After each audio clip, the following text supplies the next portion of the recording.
준성입니다. 앞쪽에도 말씀을 해주셨는데 생각보다 문의가 좀 많으셔가지고 제가 어제 로물콘에 공지글도 하나를 올렸었거든요. 지금까지 민시형으로 계속 활동을 했고요. 어떻게 하다 보니까 처음에는 저도 첨삭 아르바이트로 시작을 했다가 2007학년도죠. 통합논술이 처음 실시가 되었던 게 그때부터 쭉 논술에 몸을 담고 열심히 활동을 하다가요. 자, 이제 올해 시대인재로 옮기게 되면서 원래 제 본명이었던 민준성으로 그냥 활동을 다시 하게 되었습니다. 이 부분은 좀 혼란이 없으셨으면 좋겠고요. 자료부터 좀 설명을 드릴게요.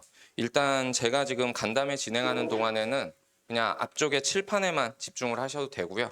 자료 설명을 드리면 여기 보면 로드맵 자료 하나 있잖아요. 자, 이 자료는 오늘 딱히 뭐 필기를 하시거나 그러실 필요 없으실 겁니다. 오늘 앞에 집중하셔서 잘 들으시고 그리고 집에 가셔서 좀 더 구체적인 정보들이 전부 다 들어가 있으니까 이 자료로 보시면 되고 합격자 수기 자료는 뭐 전체를 다 실진 않았습니다. 그럼 너무 두꺼워져서 그래서 이것도 학생들이 실제로 선배들이 어떻게 공부를 했는지 이런 부분들 보시면서 정리를 하시면 될 것 같고 그리고 그 달력처럼 생긴 자료 하나 나가 있죠. A4로 축소 복사되어 있는 거. 자, 이건 작년 기준입니다. 그래서 이것도 저희 시즌 4 여름 특강 시작하면서 새로 리뉴얼된 자료들을 나눠 드릴 텐데 보시면은 나중에 이제 어머니들께서도 원서 접수 관련해서 되게 고민이 많으실 거거든요. 그것과 관련된 정보들이 이 안에 그냥 모두 다 들어가 있으니까 그때 되면 따로 뭐 모집 요강을 보신다든지 하실 필요 없이 이 자료를 보시면 됩니다. 그래서 일종의 샘플 자료로 보여드린 거니까요. 이렇게 보시면 되고요. 자, 오늘 시간 제한이 있어가지고 제가 설명회를 좀 빠르게 진행을 해야 되거든요. 이게 맞나? 이게 아닌가? 잠시만요. 됐다. 네, 순서가 먼저 나와야 돼. 네. 순서는 이런 식으로 되어 있는데 중요 장표들 위주로만 컴팩트하게 좀 진행을 해보도록 하겠습니다. 네, 첫 번째는 이제 2027학년도에 논술 전형 핵심 정보들 변화된 것들이 한 4가지 정도 카테고리를 잡아볼 수가 있는데 첫 번째 논술 100% 반영 대학이 증가했습니다. 이거는 지속적인 추세였고 그래서 결국엔 논술에서 가장 중요한 건 논술 실력이라는 거. 이 부분 보시면 되고요. 최근에는 논술 100%를 반영하지 않는 대학보다 논술 100%인 대학들이 더 늘었어요. 네, 역전이 되었다는 거. 그리고 두 번째 변화는 수능 최저학력 기준이 기존에는 계속해서 완화되는 추세였습니다. 그래서 올해도 외대 LD, LT가 2합 3에서 2합 4로 그리고 홍익대학교가 좀 많이 완화했죠. 3합 8에서 2합 5로 완화시켰고 숭실대학교, 덕성여자대학교, 연세대학교 미래캠퍼스 요 정도가 이제 완화를 한 추세인데 근데 작년부터 강화 추세도 나타나고 있어요. 한양대학교가 작년에 최저가 없는 대학이었다가 3합 7대학으로 신설을 했고요. 성균관대학교가 이제 올해부터 탕구 원래 상위 한 과목이 아니고 죄송해요 이거는 탕구를 각각 한 과목씩으로 쳐줬었는데 그거 이제 탕구 2과목 평균으로 바꿨습니다. 많이 강화된 겁니다. 동덕여자대학교 2합 7에서 2합 6으로 외대 글로벌이 1합 3에서 2합 6으로 바뀌었습니다. 그래서 결국 지금 이런 식의 강화 추세가 나타나는 건 2028학년도에 입시 제도가 많이 바뀌잖아요. 그 대변화를 염두에 둔 좀 과도기적인 변화이지 않나. 큰 차이는 없다는 거 보시면 되는 거고요. 자, 세 번째 학생부 반영 비율도 지속적으로 완화되고 있습니다. 비교가 한양대학교가 되게 독특하게 100점 만점에 10점 정도를 학교 생활 성실도를 정성 평가하는 정량이 아니라 이런 식의 좀 애매한 그런 식의 어떤 10%가 있었는데 올해부터 그 10%도 폐지를 했고요. 뭐 당국대학교, 세종대학교 이런 대학들도 지금 전부 다 완화가 되고 있죠. 그래서 보시면 그리고 또 중앙대학교 같은 경우에 많은 변화가 있었습니다. 원래는 전체를 통합해서 전체를 뽑았었는데 일반형은 기존과 동일하게 3합 6 그대로 선발을 하는 거고요. 창의형이라고 고3 학생들만을 대상으로 해서 신설을 했습니다. 수능 최저 기준 없습니다. 그리고 수능 이전에 실시될 것으로 예상이 됩니다. 이건 아마 학교 측에 고민이 좀 녹아 있어요. 학교 측에서 워낙 N수생 비율이 현역들에 비해서 10%포인트 정도 높거든요. 거의 대부분의 대학들이 비슷할 겁니다. 그러다 보니까 이걸 현역들한테 어떻게 기회를 조금 더 넓혀야 되는가, 이 부분과 관련해서 좀 고민을 하신 것 같은데, 그럼 방향은 두 가지거든요. 수능 최저 기준을 완화하든지 아니면 이런 식으로 고3 학생들만 응시할 수 있는 전형을 만든다든지, 이 두 가지 방법이 있는데 후자를 택한 거죠. 그래서 지금 말씀드린 것처럼 N수생 학생들에 비해서 고3 현역 학생들이 논술 실력이 처지는 게 아니에요. 수능 최저 기준을 못 맞추거든요. 그래서 사실은 N수생들이 합격생 비율이 더 높다라고 생각을 하시면 되는 겁니다. 자, 그래서 주요 수시 모집 인원. 논술로 따졌을 때 전체 전국에 있는 모든 대학들을 따지면 3%에서 4% 정도밖에 되지 않습니다. 매우 적죠. 하지만 이제 서울권 거의 주요 상위권 대학들에서 논술로만 선발을 하고 있고, 그래서 논술이 수시에서 차지하는 비중을 따져보았을 때 대략 5분의 1 정도 됩니다. 그러니까 5명 중에 1명, 10명 중에 2명 정도는 선발을 한다는 거예요. 그래서 사실 오늘 제 설명의 목표는 논술 할 수 있겠는데? 라는 생각을 좀 드시게 만드는 게, 그게 제 목표거든요. 그래서 수시에서도 10명 중에 2명 정도를 뽑는다고 하면 물론 다른 전형들에 비하면 적기는 하지만 아주 적은 비율은 아니라고 생각을 하셔도 된다는 거죠. 자, 이제 합격을 위해서 어떤 요소들을 고려해야 되는가, 이 부분으로 넘어갈 건데요. 합격 사례를 좀 볼게요. 자, 올해 연세대학교 심리학과 합격한 학생입니다. 경기권 일반고였고 내신 3.2, 3.02 매우 훌륭합니다. 논술로 내신이 저 정도인 학생들이 오는 경우가 거의 없거든요. 네, 매우 높은 내신이었고, 그리고 이 학생은 정시도 되게 잘 나오는 학생이었어요. 그래서 사실은 저한테 합격했다고 감사 문자가 왔을 때 걱정했어요. 납치된 거 아닌가. 서울대를 갈 수도 있는 수능 성적이 나오는 학생이었기 때문에. 근데 다행히 영어 망치고 탐구 한 과목 시원하게 말아먹어서 연세대학교 심리학과 너무 감사하다라고 얘기를 하더라고요. 근데 이게 어떻게 보면 좀 일반적인 케이스잖아요. 내신도 나쁘지 않고 그리고 수능도 잘 나오는 편이고, 그러니까 논술도 잘하는 거 아닌가. 근데 이 케이스가 논술에선 매우 특별한 케이스입니다. 논술 전형은 좀 달라요. 두 번째, 이 학생도 이제 올해 연세대학교 경영학과 합격한 학생입니다. 서울권 외고 학생이었고요. 이화여자대학교 국제학부에 재학 중이었어요. 그리고 연세대학교 시험을 보고 그리고 고려대학교도 노리는 상태였기 때문에, 근데 이제 수능 다음날 와서 성대 수업을 들으면서 저한테 이제 울먹울먹 고대 최저도 안 됐다, 망했다라고 이야기를 하고 갔는데, 이 학생은 연대랑 고대 논술만 준비를 했던 학생이거든요. 근데 그날 밤에 연대 경영학과 합격한 거 알고서 이제 또 감동을 해서 연락을 했었고요. 그리고 이 학생도 올해 합격생이죠. 연세대학교 경제학과 서울권 자사고였고 내신 6.7입니다. 이 내신으로는 눈에 차는 대학을 갈 수가 없어요. 이 학생도 작년에 이화여자대학교 경제학과를 논술로 합격을 했었고 올해는 아마 수능 미응시 했을 겁니다. 그리고 연세대학교 경제학과 합격을 했고요. 그리고 이 학생 검정고시입니다. 제가 일부러 이제 검정고시 학생들도 좀 노출을 시켜놨는데 논술은 그냥 논술 실력입니다. 내신, 수능 신경 안 쓰셔도 된다는 거, 그 부분 좀 말씀을 드리고 싶어서요. 이 학생도 연세대학교 정외과 작년에 합격생이고요. 자, 그 외에 이제 또 이 학생 이제 앞으로 이런 케이스는 안 나올 겁니다. 올해까지가 마지막인데요. 왜냐하면 성균관대학교가 영어 그리고 탐구 한 과목씩, 그래서 영탐탐으로 합격하는 학생들이 2년 연속 발생했었거든요. 근데 이 학생은 탐구 한 과목마저도 이게 안 됐죠. 근데 합격을 했어요. 성균관대학교는 제2외국어랑 한문을 탐구 한 과목으로 대체를 해주거든요. 이건 올해도 마찬가지입니다. 그래서 영어 탐구 제2외국어로 3합6을 맞추고 그리고 성균관대학교 인문계열에 합격을 한 케이스. 되게 독특하죠. 근데 논술은 이게 일반적이에요. 이 학생도 마찬가지죠. 서울권 일반고, 동국대학교 숙명여자대학교 2합 5 맞춰서 지금 간 거고요. 그리고 또 경기권 외고 학생이죠. 3합 5 겨우 턱걸이 했고 성균관대학교 글로벌 리더학과 합격했고요. 그리고 또 검정고시 학생입니다. 수학 포기했죠. 이 학생도 수학 안 하고 있었죠. 그죠? 그리고 최저 기준 맞추고 성대, 서강대, 중앙대학교 세 군데 합격을 했었습니다. 말씀드리고 싶은 건 다른 전형에서는 일어날 수 없는 일이 논술에선 일어납니다. 그리고 그게 특별한 케이스가 아니고 논술에선 되게 일반적이에요. 그래서 어떤 전형보다도 논술로 합격한 학생들은 감동이 엄청나게 큽니다. 내가 여기를 어떻게 갔지? 이런 생각을 할 수밖에 없는 그런 결과가 나올 수밖에 없다는 거죠. 사실상 수시 전형에서 상향 지원을 하는 건 논술 전형이 거의 유일하다라고 생각을 하시면 되는 거예요.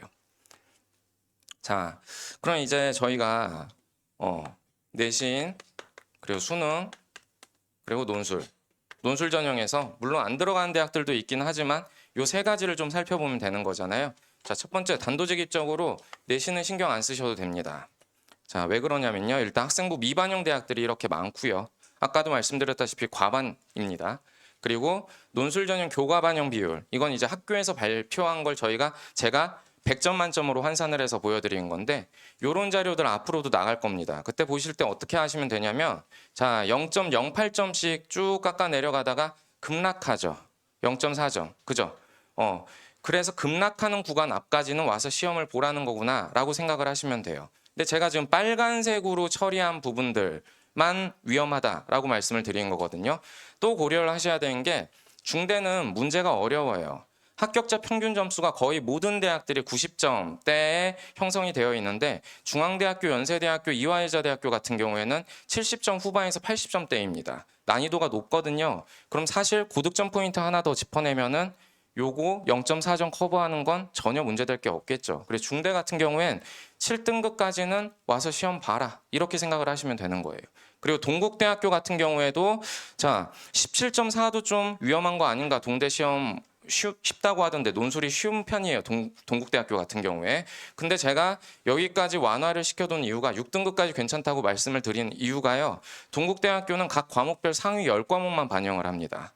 홍익대학교도 상위 4과목만 반영을 하거든요. 그렇기 때문에 저희가 합격자 가능성 레인지를 훨씬 더 넓혀서 볼 수 있다는 거죠. 그래서 제가 내신은 신경 안 써도 된다라고 말씀을 드렸던 이유가 물론 신경을 써야 되는 학생들도 옵니다.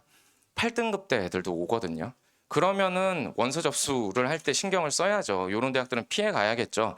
하지만 거의 대부분 대학들이 6등급 안쪽이면 내신으로 핸디캡은 없다라고 생각을 하셔도 됩니다.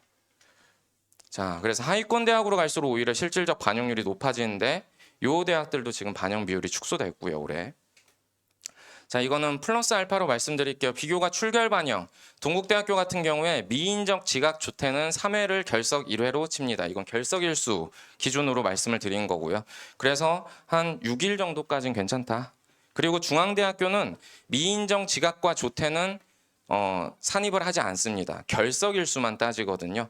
중대 같은 경우에도 사실은 5일 정도까지가 안정성인데 하나 더 늘려놓은 이유가 논술을 아주 잘하는 학생 같은 경우에는 고득점 포인트 다른 학생들보다 하나 더 짚어낼 수 있다? 그러면 7일 정도까지도 합격을 한번 바라볼 수 있지 않을까라는 예상이 가능하다는 거죠.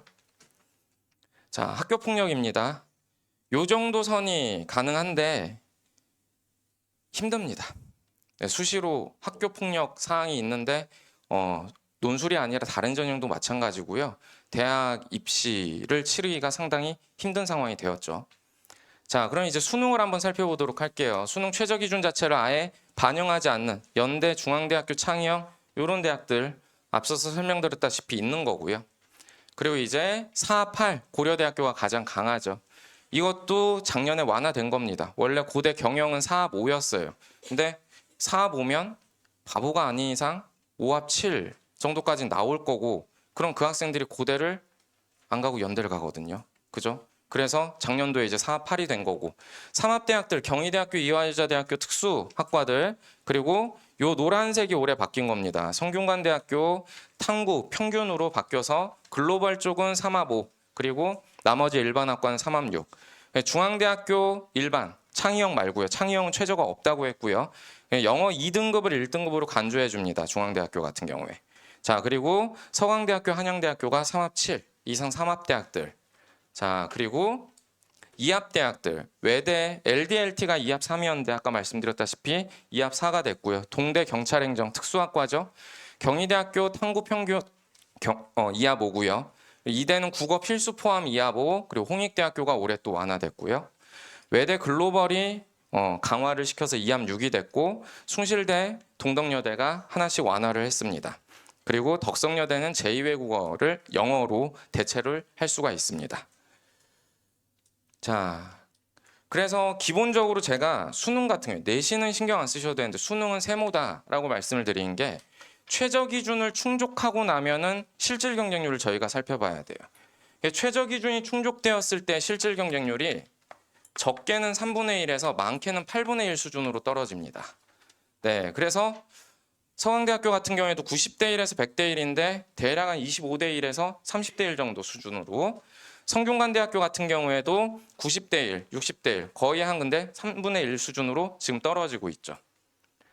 중앙대학교 같은 경우에 네, 마찬가지죠. 70에서 100대 1까지 나오는데 한 5분의 1, 4분의 1에서 5분의 1 수준으로 떨어지고 있고, 경희대학교가 자 이거는 지금 일단 들어 놓으시고 제가 잠시 후에 다른 부분에서 또 설명을 드릴 겁니다. 국문, 영문, 사학이 정외 경제보다 훨씬 더 높죠. 경영은 워낙에 많이 뽑기도 하고 인기학과다 보니까 높을 수밖에 없는 거고, 실질 경쟁률이 인문, 체능에 비해서 사회계열 쪽이 훨씬 더 낮습니다. 그럼 여길 쓰는 게 맞겠죠?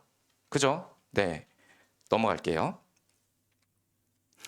그래서 이제 논술 같은 경우에는 어떤 식으로 이제 나오는가? 논술은 결국에는 논술 실력이 좌우를 하는데 유형별 방법론, 유형별 학습이 이게 대세고 그렇게 갈 수밖에 없습니다. 실제로 유형별 방법론이라는 그 단어를 처음 대치동에서 쓰기 시작한 것도 제가 몸담고 있던 팀에서 가장 먼저 썼었고요. 제가 EBS에서 강의를 할 때 이런 식으로 강의, 유형별로 강의를 하는 거 보고 기존에 거기 계셨던 고교 출신 선생님들께서 약간 신선하다라고 얘기를 하셨는데 그건 사실은 신선한 게 아니고 이렇게 공부를 해야 되는 거거든요. 이렇게 말씀드려 보면은 일단 뭐 비교 한번 설명드려 볼까요?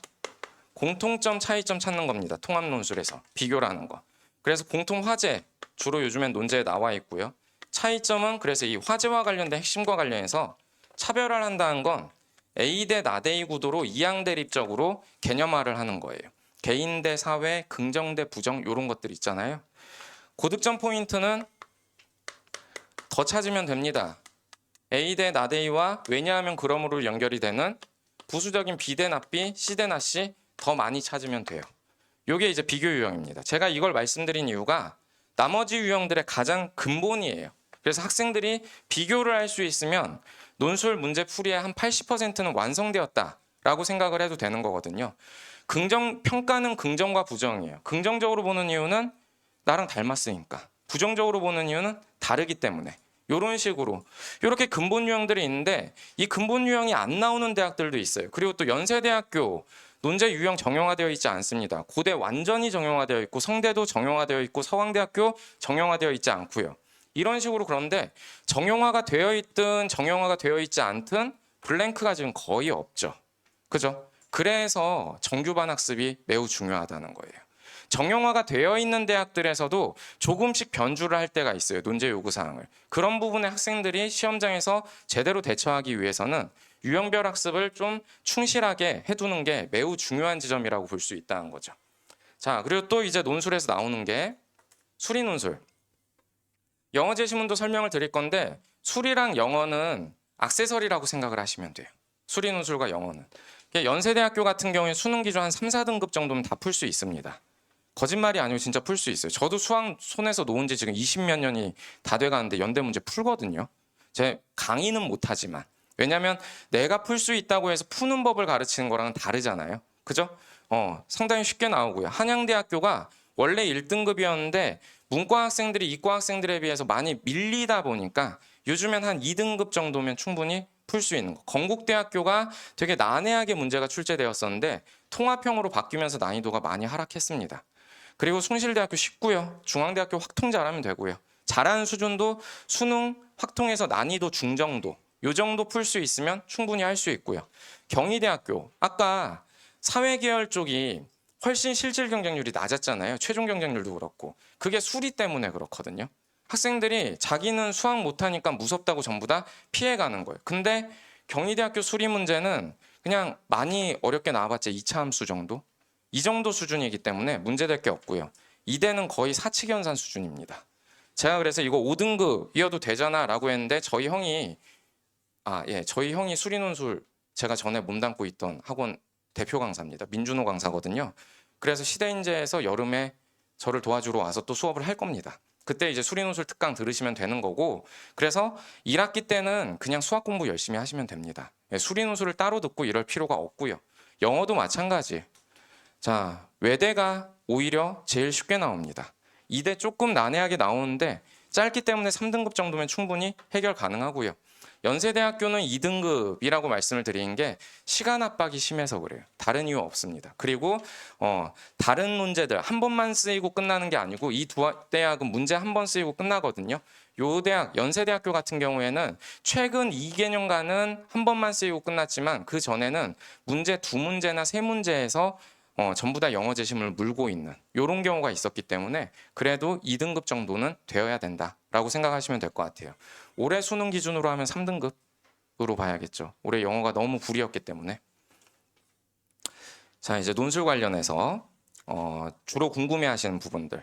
사실은 이 앞에 장표 4장에 걸쳐서 각 대학들의 특징을 좀 방금 전에 제가 비교 설명드렸잖아요. 그럼 학생들이 비교 문제를 풀 때는 이 비교 분석표를 그려야 되거든요. 이렇게 쭉 해놨는데 연대고대만 설명드리고 넘어갈게요. 다른 부분도 설명드릴 게 많기 때문에. 연세대학교, 고려대학교 학교 상징하는 색깔도 그렇고 앙숙이죠. 논술 문제도 공통점이라고는 통합논술이라는 것밖에 없습니다. 그냥 달라요. 너무 달라요. 연세대학교 정형화되어 있지 않고 수리도 나오고 고려대학교 정형화되어 있고요. 제시문 4개인데 장문이고 영어 제시문도 들어가 있고 고대는 7개인데 되게 짧습니다. 단문이에요. 성격은 분석형에 가까워요. 고려대학교는 평가 플러스 문제 해결, 논증형에 가깝고요. 수능 최저 아예 없죠. 그러니까 실제 경쟁률이 60대 1에서 80대 1 정도. 고려대학교는 4합8 가장 강하죠. 9대 1입니다. 학교에서 작년에 발표한 수치예요. 그리고 시간 압박 매우 강합니다. 그리고 그렇게 오히려 여기가 120분이고 여기가 80분인데 시간 압박이 오히려 약합니다. 고대 같은 경우에. 그냥 다 달라요. 대학별 특성이 이렇게 다르기 때문에 우리가 오랫동안 학생을 보면서 이 학생의 논술 실력과 스타일 이런 것들을 파악할 수 있는 정규반 강사의 역할이 매우 중요해질 수밖에 없다는 거죠. 넘어가겠습니다. 자, 그래서 이제 수능 최저 맞추고 논술 시작하면 늦을까요? 그냥 부담이 되시죠. 수능도 해야 되고 그리고 또 고3 현역 같은 경우엔 그래도 학교 담임 선생님들이 처음에 시작을 할 때 너 내신 조금이라도 더 올리면 인서울권 갈 수 있어 이런 식으로 얘기를 해주시다 보니까 덕담을 해주시다 보니까 근데 늦습니다. 왜냐하면 기본적으로 객관식, 주관식, 서술형, 논술 이쪽으로 갈수록 실력 배양하는데 걸리는 시간이 훨씬 더 길어질 수밖에 없습니다. 그렇죠? 그래서 일단은 시작을 하시는 게 그게 훨씬 더 마음이 편하실 겁니다. 자, 그리고 수능 내신 성적 높은 애들이 논술도 합격하는 것 아닌가. 아까 그 합격 사례 첫 번째 학생이 그런 사례였잖아요. 그죠? 그러기도 하고 안 그렇기도 합니다. 왜냐하면 논술도 공부예요. 내신 수능도 공부잖아요. 공부 잘하는 애들이 공부 잘하죠. 그쵸? 논술도 잘할 수밖에 없겠죠. 더군다나 통합 논술입니다. 수능과 내신에서 배운 내용들이 모두 다 들어가 있거든요. 그래서 분명히 양의 상관관계가 있기는 한데 앞서 말씀드렸다시피 얘들의 반영 자체가 너무 제한적이기 때문에 논술 입결 자체는 그냥 논술로 결정된다라고 생각을 하시는 게 맞다는 거죠. 자, 그리고 육논술 위험한 거 아닌가요? 아닙니다. 그러니까 육논술을 하시라는 건 아니에요. 근데 사실은 제가 가르치는 학생들 정규반의 80% 이상이 전부 다 육논술이거든요. 저는 여태까지 쭉 그래 왔거든요. 네.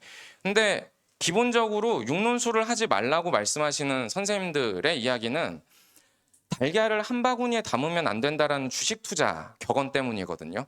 근데 입시는 주식 투자가 아니잖아요. 이미 학종과 교과는 고2 말이면 끝났습니다. 정해져 있어요. 이제 고3 1학기 때 어느 정도로 정교하게 내가 원하는 대학에 맞춰서 맞춤형으로 조금 더 세특이나 이런 걸 채울 것인가, 내신 성적을 어떻게 맞출 것인가, 요게 되는 거지. 그렇다면은 굳이 되지도 않을 걸 모험을 하듯이 그냥 뭐 그 논술이 아니라 불안하니까 교과를 한 2장 정도 써본다? 그거는 오히려 그냥 달걀을 담는 게 아니고 깨는 거죠. 그죠? 그래서 일단 육논술도 필요에 따라서는 쓸 수밖에 없는 그런 경우의 수가 될 수 있다는 거. 이렇게 생각하시면 되고. 자, 이제 논술은 로또라던데요. 논술 로또설이죠. 저 같은 이제 논술 강사들의 가슴에 비수를 꽂는, 그럼 저는 뭐 매주 로또를 팔고 있는 것도 아니고, 네. 그런데 아닙니다. 로또 1등 당첨 확률이 840만 대 1이에요. 그죠? 저희는 지금 그런 전형을 하는 게 아니잖아요. 그리고 이렇게 생각들을 하시는 게 주로 그거예요. 작년에 우리 학교에서 한양대학교를 200명을 썼는데 한 명도 합격을 못했어요. 이런 거거든요. 근데 요즘 애들 고등학교 정원이 몇 명인데 한 학년에 200명이 한 대학을 썼다는 것 자체가 얼마나 묻지마식으로 지원을 하고 있는지 이걸 정확하게 증명을 하는 거거든요. 그렇게 생각하시면 안 된다는 거죠. 철저하게 전략을 제대로 세우고 원서 접수까지 제대로 진행했을 때 논술 합격률은 학교별 합격률을 따지시면 안 돼요. 학종이나 교과는 우리 아이가 재학하고 있는 학교의 결과, 입결이 어떻게 되었는가 이걸 보시는 게 맞는데 논술 같은 경우에는 가르치는 강사나 보낸 학원의 합격률을 보셔야죠. 제 경우에는 낮을 때는 15%에서 높을 때는 25% 정도 됩니다. 제가 가르치는 학생들 중에서요. 그러면 실제로 최종 경쟁률의 거의 한 10배 정도까지는 합격을 시킨다는 거거든요. 10명에 2명 아주 낮게 보수적으로 잡았을 때 이 정도는 합격시킨다라고 생각을 하시면 되는 겁니다. 그리고 제가 작년부터 밀고 있는 건데 그냥 로또처럼 준비를 하신 것도 마음이 편하실 겁니다. 이게 무슨 말씀을 드리는 거냐면 지금 머릿속에 복잡하시죠? 우리 애가 이 전형으로 될까 안 될까? 가능성, 필요성. 지금은 이걸 따질 때가 아니죠. 더군다나 논술은 선행학습이 되어 있는 경우가 거의 없습니다. 이제 시작이거든요. 그죠? 그럼 일단 시키세요. 필요하면. 상향 지원을 할 카드가 없다. 교과나 학종으로 괜찮은 대학을 못 가겠다 싶으시면 그냥 시키시면 되는 겁니다. 일주일에 4시간이거든요. 로또도 당첨된 사람들 보면 일주일에 몇 장씩 샀다라고 하더라고요. 그래서 그냥 편하게 어차피 필요한 전형이라면 일주일에 한 번씩 보내시면서 우리 아이가 될지 안 될지 이 가능성 자체는 정말 안 되겠다 싶으면 제가 4주 정도 지나고 말씀을 드릴 수가 있고요. 그리고 등급화된 점수까지는 잠시 후에 설명을 드릴 건데 여름 정도면은 이 학생이 어느 정도 갈 수 있다는 건 대략적으로 보여드릴 수가 있습니다. 자, 그래서 이제 어떻게 준비를 해야 될 것인가? 첫 번째 시즌 1입니다. 겨울방학이죠. 1월 초에서 3월 개학 전까지 유형별 방법론을 넘어섰다라고 제가 좀 거창하게 얘기를 했는데 유형별 방법론 가르칠 겁니다. 그런데 기본적으로 학생들이 바르게 읽고 바르게 생각하고 바르게 쓰는 게 안 돼요. 이 부분을 먼저 한 4, 5주 정도 학생들한테 논술이란 이런 것이다 라는 걸 좀 괜찮은 재료들을 찾아서 보여주는 거. 이게 이제 올해 제 커리큘럼의 좀 큰 차이라고 말씀드릴 수 있을 것 같아요. 처음부터 비교를 시키고 요약을 시키고 할 수도 있죠. 근데 기본적으로 학생들이 국어를 잘하는 학생들도 논술에 와서 독해해서 어려움을 겪는 경우가 인과관계 파악 못하고요. 대등하고 병렬적인 애들을 묶지를 못합니다. 그럼 일반화가 안 되고 구조적으로 내용 파악을 해내질 못하는 거거든요. 그런 부분들에 특화된 대학들의 기출문제들을 좀 통해서 일단은 바르게 읽고 생각하고 쓰는 훈련 이걸 한 5주 정도 하고 기본 유형별 방법론으로 살짝 넘어가고요. 그리고 난이도로 따지면 제 수업의 난이도는 시즌 3까지는 계속해서 높아집니다. 그래서 이때 학생들이 정말 힘들어할 거예요. 학원 보내보시면은 논술 수업 듣고 와서 애들 표정이 어두워져 있는 기간이 딱 이 기간이거든요. 이때까지 최대한 난이도를 높여서 괴롭히고요. 시즌 4부터는 이때부터는 적정 난이도로 다시 내려오고 그래서 제 목표는 여기까지 수업을 제대로 이수한 학생들이 시즌 4와 대학별 파이널 강좌에서 좀 날아다닐 수 있게 하는 거. 좀 편하게 수업을 들으면서 자기가 원서를 쓴 대학들에 맞춰서 수업을 실력을 배양할 수 있게 만드는 것이라고 생각을 하시면 될 것 같습니다. 수업 진행은 일단 글쓰기 시작합니다. 첫 시간은 제가 오리엔테이션을 30분 정도 진행을 합니다. 그리고 중간에 부득이하게 들어온 학생들 같은 경우에는 그 영상을 제가 따로 제공을 할 거고요. 일단 오면 4시간 중에 2시간 써야 됩니다. 그리고 글이라는 게 정말 좀 잔인하죠. 그죠? 자기 바닥을 드러내는 거기 때문에. 근데 그걸 경험을 해봐야 돼요. 논술은 약간 좀 뻔뻔한 학생들이 실력이 빨리빨리 늡니다. 그래서 일단 자기 바닥을 좀 보고 해제 강의를 듣고 그리고 해제 강의 때는 전 시간에 학생들이 쓴 동일한 논제를 쓴 학생들의 상대적 우수답안을 보면서 강평을 합니다. 우수 답안이라고 쓰고 부족 답안으로 읽어요. 이런 답안들에서도 이 정도의 업그레이드가 필요하다라고 하면서 전 시간 거 복습 핵심 체크를 좀 하고 그리고 그 주에 쓴 학생들이 쓴 논제에 대해서 해제 강의를 진행을 하게 됩니다. 그리고 실전 시뮬레이션은 이거는 실제로 학생들이 시험장에서 해야 되는 그 순서를 매 시간 보여줍니다. 제 수업은 같은 대학 수업일 때는 한치도 오차가 없어요. 매번 문제 풀어가는 순서 자체가 동일하다고 보시면 되는 거예요. 자, 그리고 첨삭 궁금하시죠? 되게 중요한 지점입니다. 첨삭 담임 선생님께서 사전 서면 첨삭을 먼저 해두시고 그리고 전 시간 작성 답안에 대해서 1대1 대면 첨삭을 진행을 합니다. 학생들이 글을 쓰는 동안에 불러내서 하는 거고요. 그래서 한 선생님당 8명에서 많게는 10명 이 정도를 담당을 하시게 되는 거고요. 120분 동안에. 그리고 요거는 자기가 맞았는지 틀렸는지를 학생들이 파악을 해야 되고 그리고 이게 왜 맞았고 왜 틀렸는지 알아야 되고요. 제일 중요하죠. 그래서 어떻게 해야 안 틀릴 수 있는가. 이 부분과 관련해서 심층적으로 첨삭이 들어가게 됩니다.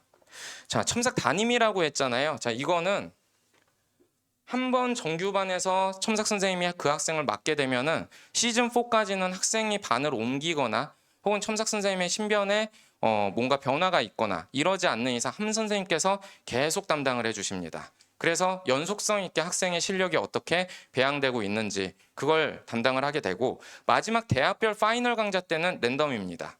그때는 학생들의 실력도 랜덤으로 피드백을 받아도 혼란스럽지 않을 정도로 올라와 있는 상태고 여러 피드백을 받는 게 오히려 득이 되기 때문에 하지만 정규반 동안에는 철저하게 첨삭 담임제를 진행을 합니다.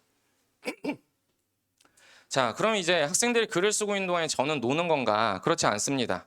자, 학생들이 2, 3주 동안에 작성한 글 빠르면 2주, 늦어도 3주에 한 번씩은 학생들을 제가 따로 부릅니다. 따로 불러서 코칭을 진행을 합니다. 그리고 요 근본적인 문제점 진단하고 솔루션을 제공한다. 이렇게 말씀을 드리는 게 이 학생이 지금 이런 부분에서 계속해서 오류가 나고 있는데 이 근본적인 문제점, 원인이 다른 부분에 있는 경우가 상당히 많거든요. 그래서 그런 부분들은 제가 책임을 지고 정리를 합니다. 그래서 일주일 내내 저는 애들이 쓴 글을 보고 있어요. 예. 서면 복사본도 있고 그리고 PDF로 파일을 떠서 저는 태블릿으로 계속 학생들 답안을 보면서 체크를 하고 있거든요. 그리고 복습과제 검사도 이때 이루어지고요. 그리고 전반적인 상담 같은 것들도 진행을 할 수가 있겠죠. 자, 복습은 저는 복습에 많은 시간 투자할 것을 요구하지 않습니다. 일주일에 4시간도 부담스러워하는 학생들이에요. 그래서 많아봤자 40분에서 좀 느린 애들은 1시간 반 정도? 요 정도를 더 투자하자라고 얘기하는데 초반에는 한 30분에서 40분 정도만 투자해도 됩니다. 제가 나누어주는 해제 자료 요거 읽기만으로도 제가 수업 진행한 그 순서 그대로 구성이 되어 있기 때문에 충분히 기억을 할 수가 있습니다. 중요사항들 리마인드하고 놓친 부분 체크만 좀 해두고요. 그리고 자가 첨삭, 자기 답안에 대해서 첨삭을 하는 거 이거는 이제 여름 때 제가 좀 강조를 합니다. 보충 교재 나누어주고 학생들 답안을 항상 매주 축소 복사해서 주거든요. 그 답안을 붙이고 수업 들으면서나 듣고 나서 뭘 놓쳤는지 그런 부분들 체크를 해볼 수도 있고요. 예시답안 필사, 자 이거는 논술을 아주 못하는 학생들과 잘하는 학생들 모두에게 필요합니다. 예시답안을 그대로 베껴 쓰는 거거든요. 저는 매 시간 어떤 문제가 되든지 제가 작성한 예시답안을 학생들에게 제공을 하고요. 해제 자료에 전부 다 포함이 되어 있고 못 쓰는 학생들은 서술 구조를 잡는데 되게 효과적이고 잘 쓰는 학생들, 우수 답안으로 선정된 학생들 같은 경우에도 좀 더 업그레이드를 시키기 위해서 좀 더 모범에 가까운 답안을 필사하면서 실력을 배양해 볼 수가 있겠죠. 그리고 일정 정도 수준이 되고 나면은 리라이팅을 시킵니다. 리라이팅 같은 경우에도 거의 예시답안 수준으로 수준을 높여야 되는 거고요. 그러니까 이때 완전히 자기가 새로 쓰듯이 쓰게 되면은 틀린 걸 또 틀리거든요. 그러면 안 돼요. 모든 자료를 참고를 해야 돼요. 첨삭받은 거, 해제 자료 다 참고해서 리라이팅을 해야 됩니다. 왜냐하면 틀린 것도 습관이 되거든요. 그죠? 그렇게 모든 자료를 참고했음에도 불구하고 애가 또 틀렸다. 그건 진짜 이 학생의 근본적인 문제점이 되는 거니까 또 클리닉이 들어가면 되는 거고요. 자, 그리고 원서 접수 전략, 중요 요소들. 아까 말씀드렸죠. 묻지마 지원 안 됩니다. 학생의 논술 실력, 스타일 같은 것들 고려해서 이 학생이 이 정도 대학을, 이 정도 수준에 그리고 이런 대학을 쓰는 게 맞다라는 게 나와야 되고 말씀드렸다시피 여름 특강 때쯤에는 학생별 수준이 등급화가 되어져서 저랑 상담을 하시면 제가 제공을 해드릴 수 있을 겁니다. 분석력, 논증력, 재심은 독해력, 뭐 요런 표현력, 요런 부분 한 5가지 영역과 관련해서 등급화를 해서 드릴 거고요. 수능 최저 기준 충족할 수 있는가? 요 3가지 요소가 가장 중요한 요소겠죠. 부수적으로 내신 성적, 아까 말씀드렸다시피 아주 특수한 케이스 고려해야 되고요. 모집 인원도 정말 많이 뽑는 학과가 있어요. 그러니까 무조건 많이 뽑는 데를 쓰면 안 돼요. 그러니까 경희대 경영처럼 그런 일이 벌어지는 거고, 기본적으로 많이 뽑는 데는 그만큼 인기가 있다는 거고 입결도 높아진다라고 생각을 하시면 됩니다. 그렇기 때문에 학생 실력에 따라서 지원을 해야 되지만 가끔씩 모집 인원 자체가 다른 학과의 5배에서 10배 정도 되는 경우가 있습니다. 그때는 전략적으로 써야 하는 경우도 있습니다. 최신 입결도 잘 안 보는데요. 왜냐하면 경쟁률 같은 걸로 이제 많이 보시는데 경쟁률은 언제나 쌓인 곡선이에요. 작년에 높았으면 올해 낮거든요. 그죠? 근데 이제 한 3개년에서 5개년 정도 통합된 데이터베이스를 통해서 요 정도 이 학교에 대한 학과에 대한 선호도는 이 정도로 형성이 되어 있구나라는 걸 저희가 또 조금 고려해 볼 수 있고, 시험 일정도 학생들이 소화할 수 있는 수준에서 짜야 되는 거고요. 그리고 가장 안 보는 게 요겁니다. 네, 이거는 학교 선생님하고 부모님하고 얘기를 해야 되는 부분이고, 저는 학생들한테 나는 선생님이 아니야 강사야 라고 얘기를 하거든요. 제 지상 과제는 학생들을 대학에 합격을 시키는 것이기 때문에, 그리고 이제 특히나 여학생들의 경우에 미디어학과, 언론홍보 영상 이쪽 엄청 선호를 하는데 미디어학과 나와서 그쪽 잘 안 갑니다. 거의 대부분 인문 철학 이쪽이죠. 그죠? 그래서 문과는 속물처럼 보이실 수도 있긴 하지만 저도 서울대학교 정치학과 나왔거든요. 근데 논술 강사하고 있잖아요. 문과는 대학 네임밸류가 진로보다 훨씬 더 중요하다. 요게 일단 중요한 지점이 된 거고요. 자, 그다음에 이제 에필로그 간단하게 넘어갈게요. 체계화된 풀이 이제 학생들 합격 수기를 통해서 해둔 거니까 그냥 넘어가도 될 것 같습니다. 그리고 고득점 포인트 같은 경우에도 어떻게 짚어내야 되는지, 그리고 교재 같은 경우에도 특히나 대학별 강좌에서 단권화할 수 있는 소책자 같은 것들, 이런 것들이 학생들한테 매우 도움이 되는 편입니다. 그리고 아까 말씀드렸다시피 유기적인 결합, 학생들과의 라포 형성이죠. 이런 부분도 나쁘지 않고요. 그리고 상담. 처음 학생들 수업 들을 때 제가 항상 이야기를 하는 게 4주만 버티자라고 얘기를 하거든요. 논술 이제 4주만 버티면 할만한데라는 생각이 드는데 4주를 못 버텨요. 너무 힘들다 보니까. 글을 써본 적이 별로 없으니까요. 그죠? 4주 잘 버티면은 괜찮을 거고요. 사실은 요거 말씀드리고 싶은데 뭐 제 문제겠죠. 제 문제겠죠. 인상이 안 좋다 보니까 항상 설명이 끝나고 나서도 전에 이제 일했던 그 학원 같으면 여러 강사들이 설명회 연사로 다 서니까요. 나머지 선생님들은 전부 다 불려 나가서 이제 상담을 하고 있는데 저는 아무도 찾아주시질 않아요. 그래서 근데 이제 제가 그런 걱정을 토로를 하면 나 뭐가 문제냐라고 얘기하면 상담 안 하고 애들은 제일 많으니까 제일 좋은 거 아니냐 이렇게들 얘기를 하셨는데 제 인상 때문에 분명히 그럴 겁니다.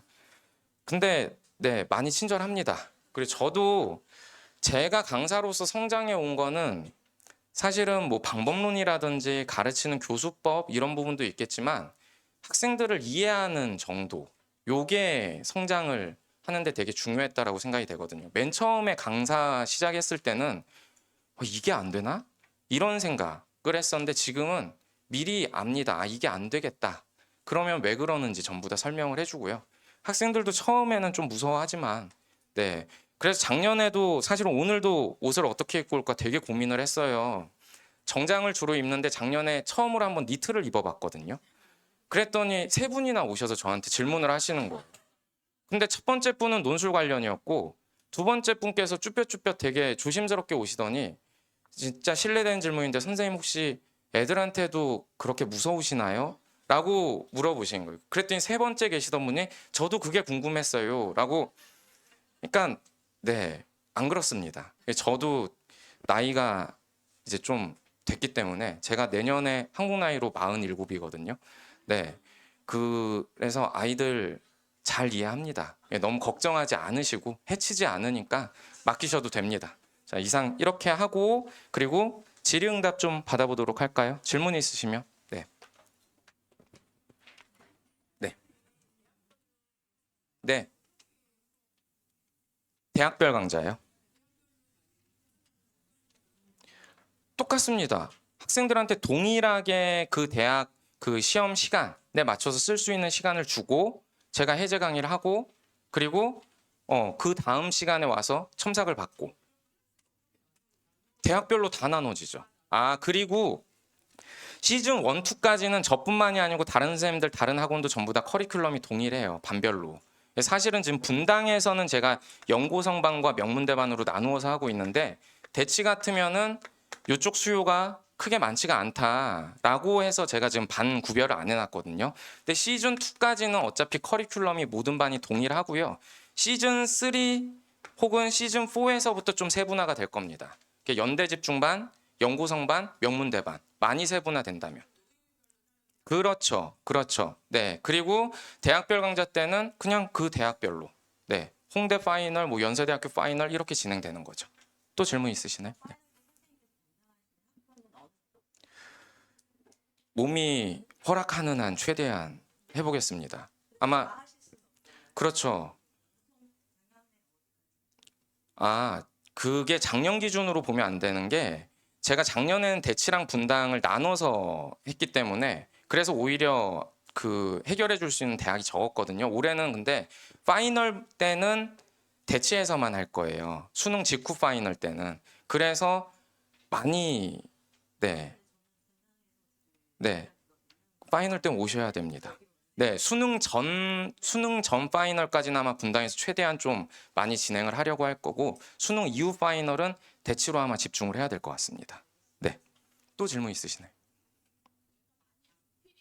네, 네, 아, 그쵸. 그니까요. 아직도 이제 그런 얘기가 있어요. 뭐 글씨를 잘 써야 된다. 한양대학교에서는 이제 학생 우수 답안을 학교에서 이제 올려주기도 했거든요. 그거 보면 글씨가 꽤 볼만해요. 그러다 보니까 이제 글씨를 잘 써야 된다. 너 이 정도로 합격할 수 있겠느냐. 이런 얘기를 하는데 읽을 수 있으면 됩니다. 진짜 가독성만 있으면 돼요. 그리고 이것도 뭐 캘리그래피 학원을 다니고 이럴 필요가 없이 제가 학생들한테 얘기를 하는 게 다른 거 아니다. 제발 초성과 종성은 작게 쓰고 중성을 크게 써라. 이것만 해도 가독성은 충분히 있거든요. 정말 흘려 쓰고 막 진짜 이거는 해독이 안 된다. 암호 수준이다. 이 정도 아니면 글씨는 신경 안 쓰셔도 됩니다. 네. 또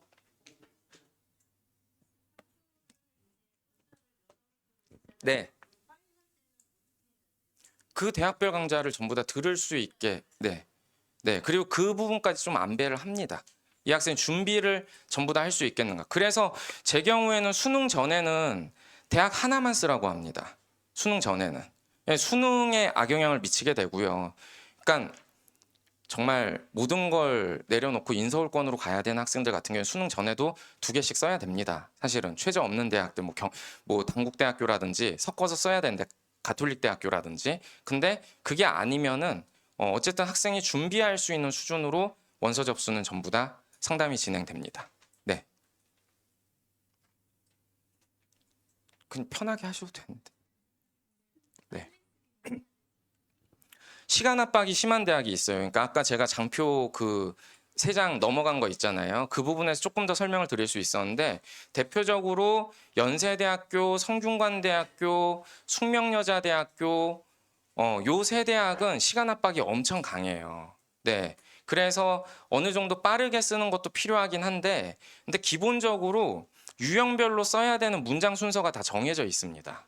네. 그래서 개요만 제대로 작성이 된 상태라면 그럼 학생들은 그냥 문장은 수월하게 그 표만 보고서 적어 내려갈 수가 있게 되는 거죠. 잠깐 부연 설명을 드리면 뭐 이런 문제가 있다고 치죠. 가 입장에서 나와 다를 평가하시오. 이런 문제가 나왔다고 했을 때 이러면 표를 4칸을 그리면 돼요. 그리고 긍정, 부정, 그리고 나와 다에 대해서 이 표가 만들어지고 나면 이제 학생들이 쓰는 순서는요. 첫째, 가를 요약합니다. 전체 분량의 4분의 1에서 3분의 1 정도로 가를 요약하고요. 그리고 나에 대해서 만약에 긍정평가다, 다에 대해서 부정평가다. 이렇게 되면 자, 이러한 가의 입장에서 뭐뭐라는 나는 긍정적이다. 라고 중심 문장 쓰고 나 살짝 요약해주고 어떻게 같은지를 요 3단계에 따라서 쓰면 되는 거거든요. 그래서 문단 구성이나 서술 순서 자체가 다 정형화가 되어 있기 때문에 네, 쓰는 시간을 줄이는 게 관건이기는 해요. 왜냐하면 제가 항상 학생들한테 강조를 하는 게 시험 끝나고 나서 시험 보고서도 감동해가지고 저한테 문자를 보내는 애들이 있어요. 스스로 기특한지.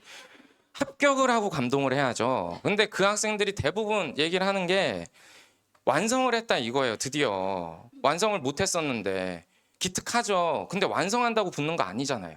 주어진 시간 내 완성도가 높은 답안을 완성하고 나오려면 그러면 문제풀이 시간을 최대한 확보하고 쓰는 시간을 줄여야 돼요. 서술 시간 자체를 어떻게 줄여갈 것인가. 그래서 이제 제가 서술 순서까지도 이제 전부 다 정형화시켜서 학생들에게 가르치고 있는 거죠. 네, 또 질문 있습니다. 네.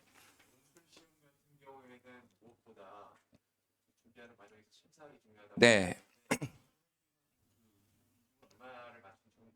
네. 네.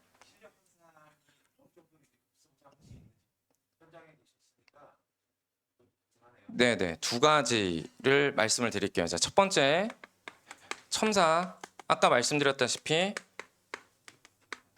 첨삭 담임 선생님을 쓰는 이유가요. 첨삭을 구체적으로 하기 위해서예요. 직접 첨삭하는 거 나쁘지 않습니다. 그럼 저도 편해요. 많은 애들 볼 필요도 없고요. 8명에서 10명으로 제한해버리고 학원비 올리고 진행하면 되거든요. 그런데 저도 강사다 보니까 강사도 사람이다 보니까 매너리즘에 빠져요. 되게 효율적으로 이루어지는데 많은 부분을 놓치게 됩니다. 그래서 제가 구체적인 첨삭을 위해서 첨삭 담임 선생님을 첨삭 담임 제도를 실시를 하고 있는 거고 저는 아까 말씀드렸다시피 조금 더 근본적이고 장기적인 차원에서 학생들의 특성을 파악하고 약점을 보완할 수 있는 이런 식의 솔루션을 제공하는 식이고요. 두 번째, 논술 실력이 이제 고3 현역 아니 뭐 일단 시작하는 학생들의 경우에 어느 정도나 향상이 되는가? 처음에 와서는 글이 아니에요. 네, 이런 상태에서 마지막에 가서는 글을 씁니다. 대학에서 원하는 형식의 글을 구현을 해내요. 학생들이. 이게 가능한 이유가 아까 말씀드렸다시피 논술에도 유형이 있고 대학별 유형이 있고 스타일이 있기 때문에 거기에 맞춰서 학습을 하게 되면은 당연히 실력이 늘 수밖에 없다는 거죠. 그래서 극단적인 사례를 말씀드리면은 그러니까 제가 가장 걱정을 하는 케이스가 그 외국 해외 체류 경험이 있는 학생들이거든요. 그러니까 체류 경험이 있는 건 상관이 없는데 초등학교 고학년에서부터 중학교 때 요때 나갔다 온 학생들이 한국에 들어와서 국어 공부하는데도 되게 애를 먹고요. 그리고 논술하기에도 되게 힘들어합니다. 근데 그런 학생들도 마지막에 가서는 연세대학교, 고려대학교까지는 아니지만 네, 그 정도까지는 아니지만 그래도 성균관대학교 문제, 서강대학교 문제, 외대 문제 요 정도 풀게까지는 만들어낼 수 있습니다. 그 정도로 생각을 하시면 될 것 같아요. 네, 또 네. 네, 수리 논술이요. 네. 네. 네. 네. 네, 여름에 생겨요. 네. 그러니까 여름에 3회 진행합니다. 많이 할 필요 없어요. 3회 진행을 하고 그때는 통합으로 해서 진행을 하고 추석 때 또 비슷한 강의가 한 번 있을 거고 그리고 그 다음부터는 대학별로 1회에서 2회 정도씩 진행이 된다. 네네 그 정도만 해도 됩니다. 수능 공부해야 돼요. 수학은. 네. 저랑 오랫동안 결합하신 선생님들 그리고 또 그게 아니더라도 시강을 통해서 선생님들을 선발을 합니다. 그리고 매 시간 논제에 대해서 간단하게 세미나도 진행을 해요. 이 문제에서는 이 부분을 지적을 해주셔야 된다. 그리고 거의 대부분 면면을 보면은 대학원생들도 있기는 한데 이제 대학생들도 가끔 오거든요. 네, 그 경우는 그 행시나 외시 합격생들, 고시 합격생들 있잖아요. 그분들이 일을 잘 하십니다. 그리고 그래도 익숙하다 보니까 학생들 글도 되게 잘 봐주시는 편이고요. 네, 그렇게 보시면 될 것 같아요. 또 있으실까요? 네. 네. 일찍 오는 게 낫죠. 중간에 들어오는 거는 크게 걱정 안 하셔도 돼요. 처음에 시작해서 4주를 고생하냐, 아니면 중간부터 4주를 고생하냐, 고생 4주 하는 건 똑같거든요. 애들은 일단 와서 4주 동안은 너무너무 괴로워합니다. 네. 또 질문 있으실까요? 네. 그쵸. 맞아요. 그래서 저도 원서 접수 전략을 세우는 거는 육모 이후에 여름 특강 때부터 시작을 하거든요. 그리고 논술 원서를 쓸 때도 제가 학생들한테 진짜 상위권이어서 저는 연대랑 고대만 쓸 거예요. 이런 학생들 거의 드물고요. 대부분의 학생들한테 최소 4장은 나한테 좀 달라라고 얘기를 하거든요. 논술에서도 이 학생이 수능장에 가서 최저를 못 맞췄을 때 그 상황을 안배한 카드 하나 정도는 넣어줘야 된다는 거죠. 지금 아주 안정적으로 3합6이 나온다 그래서 3합대학들만 쓴다? 이거 위험한 거예요. 하나 정도는 2합대학을 써두고 얘가 정말 시험장에서 정말 망쳤을 때에도 가서 자기 실력을 좀 발휘할 수 있도록. 어차피 성에 안 차서 재수를 한다고 하더라도 뒤쪽에 뭔가 있는 거랑 없는 거는 그거는 심리적으로도 매우 다르기 때문에 네. 또 네. 잠시만요.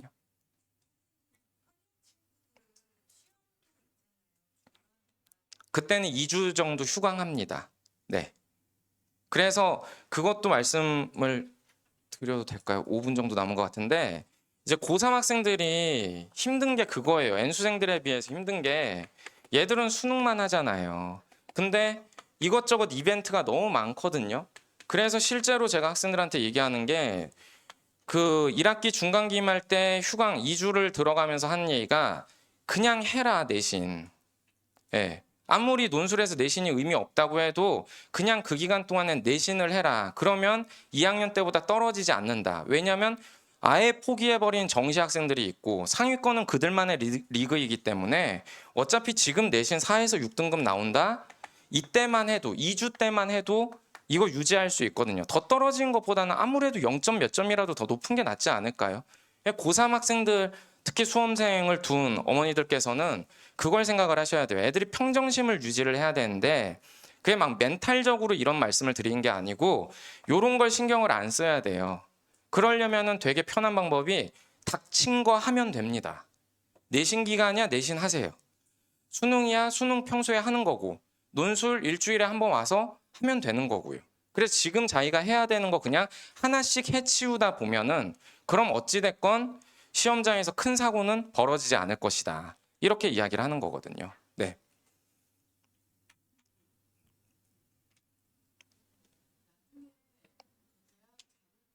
네. 그럼요. 원서 접수 전략을 세운다는 게 어느 대학, 어느 학과를 씁시다까지 제가 전부 다 문서화해서 드릴 거예요. 네, 그거 보시면 돼요. 네. 조금 늦을 것 같아요. 절 개인적으로 보고 가시죠. 아니, 왜냐하면 이거는 학생별 편차가 있기 때문에. 네. 지금 어떤 고민이신지 대략 짐작이 되긴 하는데 그거는 절 그냥 보고 가시는 게 더 나을 것 같아요. 일반적인 이야기는 아닌 것 같습니다. 네네. 또 네, 없으시면 긴 시간 고생하셨습니다. 네. 아, 그리고 제가 지금 상담실장님을 한 물망에 두고서 모색하고 있기는 한데 궁금하신 점이 있으시면 당분간은 그냥 제가 상담을 해드리겠습니다. 그래서 모르는 번호는 안 받거든요. 업무폰인데 문자 남겨주시면 24시간 이내로는 연락을 드리도록 할게요. 네, 궁금하신 점 있으시면 편하게 연락 주시면 됩니다. 네, 감사합니다.